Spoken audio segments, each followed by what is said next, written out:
If you're going to come to Jerusalem, you've got to come visit the Mount of Olives, check out the views, and then go from there on into the city.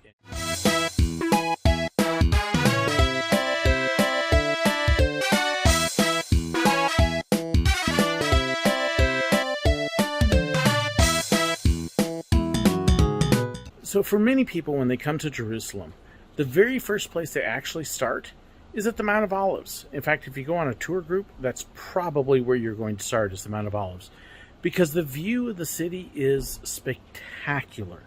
You can see everything, the whole city, the Temple Mount, the Western Wall, the ruins, all of it, just like this. So here, looking down from Mount of Olives, the Garden of Gethsemane is right in there. You can see the gold domes. It's actually just the side of that. And then it is just across the valley and up into the hill, into the old city. You can see the Golden Gate. That is actually the closed off gate there. You can see the Dome of the Rock. The Al-Aqsa Mosque is actually the kind of dull gray dome here. And then those steps there leading up are where the great Rabbi Gamaliel taught. And those would lead up into the temple, which you can see that entrance up to the mount is actually closed off now. But you can see the days that Jesus was arrested. He was arrested right down there. And then it's just a walk down a little bit and up into the city to where he would have been tried. So you may be wondering, why is there a huge cemetery and so many graves here? Well, it's partly, it has to do with the resurrection. There is a belief that the resurrection, that you're buried here, you're first to raise up.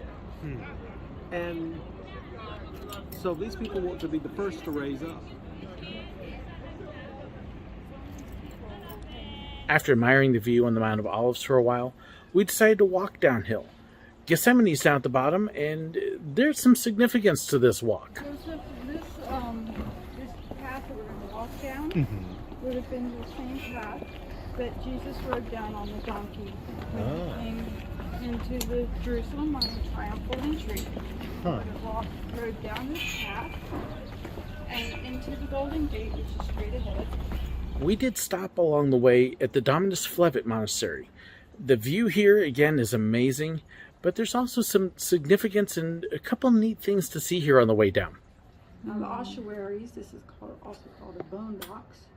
This was what they, when someone died and they wrapped their body and they put them in a tomb, and they would come back a year later after everything had decomposed, and they would gather together all of the bones and put them in a box like this. And then they would put that box off in a little cubby, and that way someone else could occupy the place where they would lay the bodies. And they only did this for about 100 years in the first century, really. So we know these are all first century bone boxes. I have to test them. So this is the crown of thorn bush. You see the thorns there. You can see my son kind of poking at some of them to give you an idea just how big these thorns are. And yeah, they're big and they're sharp. So this is the Dominus Flevit chapel, and it overlooks Jerusalem. It is here supposedly that Jesus, looking at Jerusalem, wept over the holy city. And here in the chapel, you can see the mosaics on the floor. They're doing some work over there. But the high ceiling with the arches, the gold, and then looking out on the city. Also here at Dominus Flevit, as you can see, part of the Jewish graveyard, and you can see that these are broken up and torn up and vandalized. And after the 6-Day War, when the Jewish army had reclaimed eastern Jerusalem, and this is what they found of the Jewish cemeteries, that the Jordanian soldiers an army had defaced the cemeteries as a way to mock them. And even when you go up there to the wall, those are actually Muslim graves right there along the wall, because the tradition, the Messianic tradition, is that the Messiah will come and enter through that gate right there. Well, the Muslims, knowing that the Jews to cross the grave is to defile himself, put the graveyard there as a way to keep the Messiah away. And yet, according to Christian lore, Jesus as Messiah is the Lord, is the resurrected Lord, the one who raises the dead, and so a cemetery won't stop him. But that's kind of all three traditions all here together, where you can see the Jewish cemetery on the outside of the city.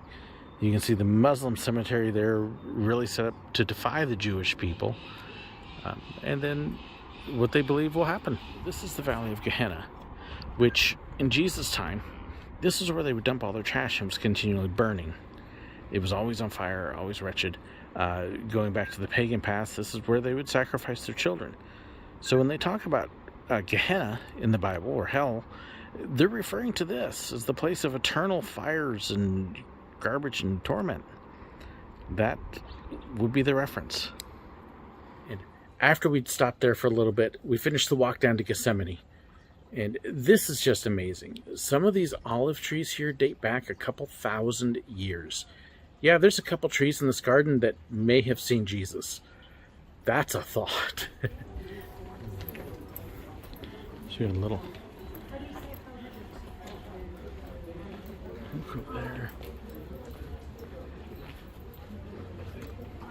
Russian Orthodox Convent of St. Mary Magdalene.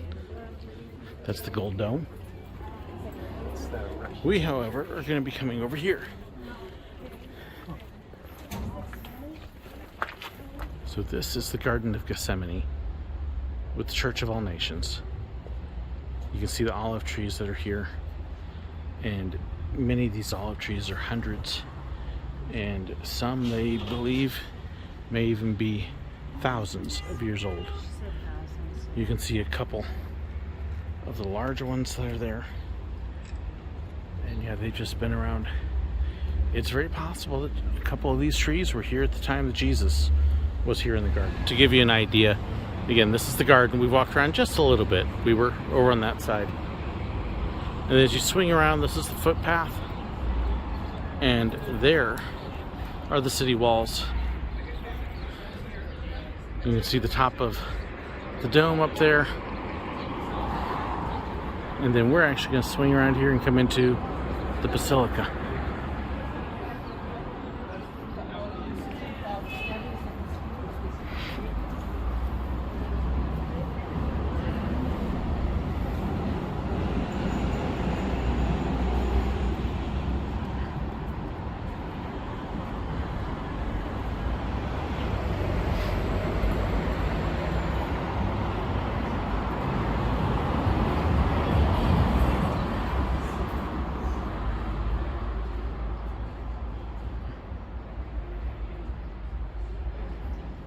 There's also the Church of All Nations here, and this is a beautiful facility.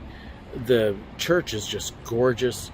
Now, there's no talking allowed inside, so we're very quiet, but you can just see the amazing artwork and the stained glass windows, and, well, I'll just stop talking and let you see.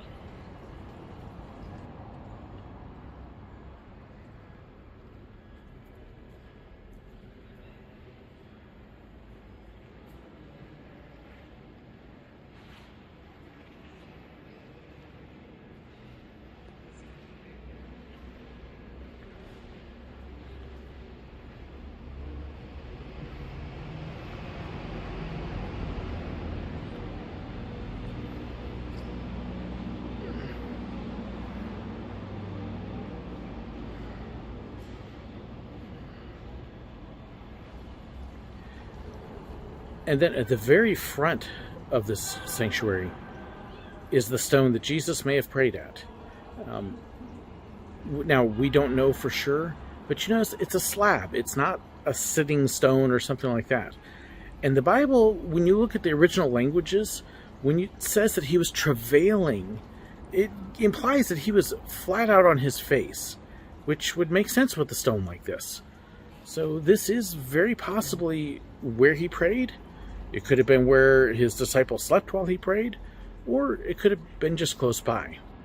But it's a good place for contemplation.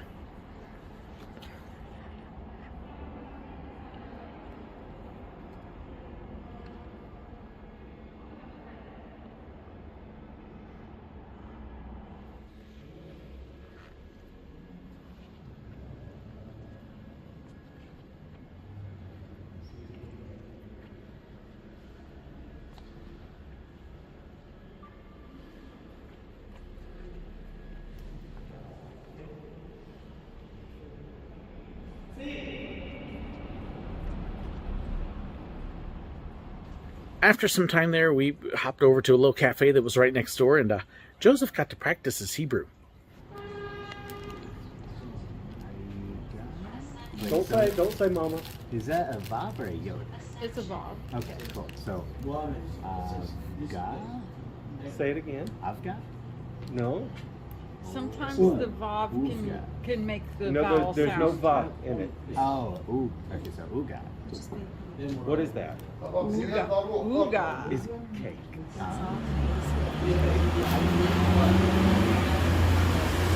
So how is it? It's real. It's real? Real what? It's real. It will grow hair on your back. You're saying it's a little strong. It's good right now. I'll wake up. It's real. From here, then, we did something that many tour groups don't do. We headed over to the Kidron Valley, which is right in the middle of Jerusalem and the Mount of Olives, and got to spend some time walking around and checked out Absalom's tomb and Zechariah's tomb. Now, these tombs are ancient. They were here when Jesus was. When he's talking about the Pharisees being like whitewashed tombs, this is exactly what he is referring to. These are the tombs of the prophets that he talks about. And they're over 2,000 years old. Now, the names on them are, iffy a little bit. You've got the tomb of Absalom and the tomb of Zechariah. But you can see the age. So this is tomb of Absalom. This was here in Jesus' day. So when he was talking about the tombs of the prophets, this is what he was referring to. This isn't a new construct. It's not something. This was here with Jesus 2,000 years ago. And he referred to it. And this is one of those things that's off the beaten path just a little bit, and you would miss it. You can see a little bit of work in there to shore it up. But something you won't see on a regular tour. Come in and show you some of the detail here with this. You can see the stonework up there, and then the tombs would have been in here.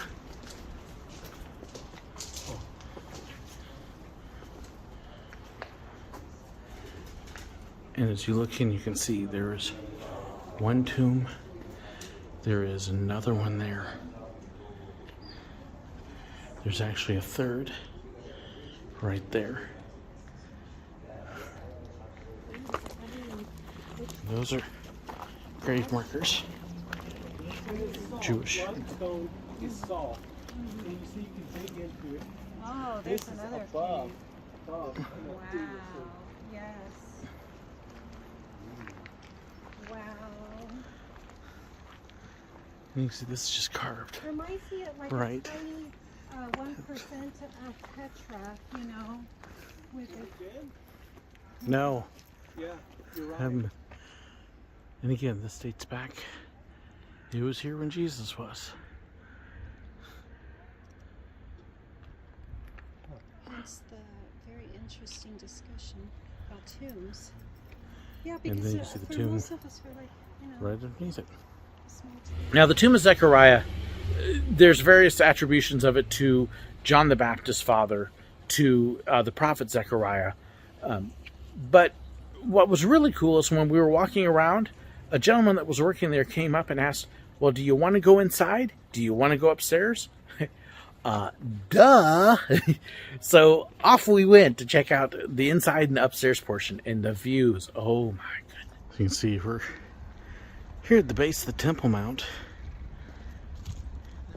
You see these walking paths with the graves. Sure, give me just a second here. She wants to know if we want to go in, sweetheart. Ooh.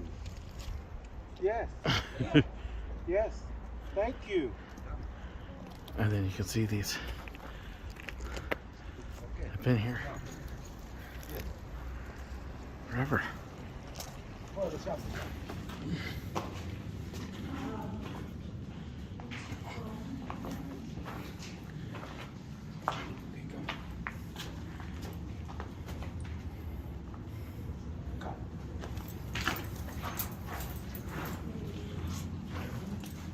Joseph.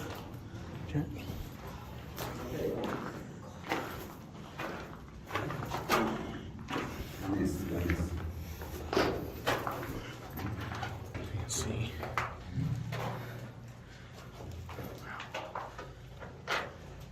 They're all around. You can see there's one cave. Yeah. That's the one we were just in. This is, and it looks right out there. So there's our little tour of the Mount of Olives, Gethsemane, the Kidron Valley. I hope you enjoyed that. We had a blast walking around. The history that is there is just amazing. So let me know what you thought. I'd love to hear your comments. I hope you had fun with it. We absolutely did. I do want to give a huge shout out to my YouTube members and my patrons for helping support and make this possible. This trip has been amazing. Let me know what else you want to see on this trip. We got a few weeks left. We can get a few things in, so let me know. Thank you so incredibly much for watching. God bless. Joseph, do you see those steps going up? All that archaeological remains on the back side of the wall, and then there's these steps going up, right? Mm-hmm. Those steps, Gamaliel, you've heard of him? He's the one that taught Paul. He taught Paul. He was one of the great teachers. Shalom. How are you? Beseda Gomor. He used to teach on those steps. Yeah. That was his classroom. And of course, people are coming up to the temple to worship the Lord. And they would go through, there was a gate down there called the Holy Gate.